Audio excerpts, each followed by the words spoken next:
আয়লা আমফানের পর ফের বড়সড় দুর্যোগের আশঙ্কা নিয়ে ধেয়ে আসছে ঘূর্ণিঝড় রেমাল। মৌসুম ভবন সূত্রে খবর 20শে মে দক্ষিণ বঙ্গোপসাগরে তৈরি হতে পারে ঘূর্ণাবর্ত।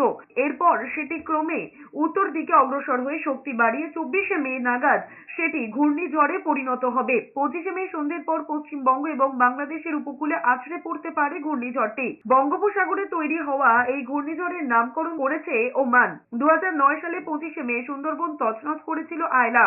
2020 সালের 20শে মে আছড়ে পড়েছিল আমফান।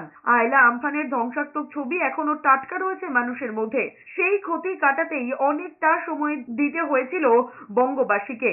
এবার ফের সেই আতঙ্কে ভুগছেন উপকূলবাসী। উল্লেখ্য, গত কয়েক বছরে মে মাসেই ঘূর্ণিঝড় আয়লা, ফণী, আমফান, ইয়াসের তাণ্ডবে লণ্ডভণ্ড হয়েছে বাংলাদেশ এবং বাংলা। ঘূর্ণিঝড় রেমাল কতটা শক্তিশালী হবে, সুপার সাইক্লোনে পরিণত হবে কিনা, তার দিকেই নজর রয়েছে আবহাওয়াবিদদের। বৃষ্টির আবহ কাটিয়ে গরমের দাপট ফিরছে কলকাতা সহ গাঙ্গেয় বঙ্গে। বাতাসে বাড়তি আর্দ্রতার ফলে বাড়ছে অস্বস্তিও।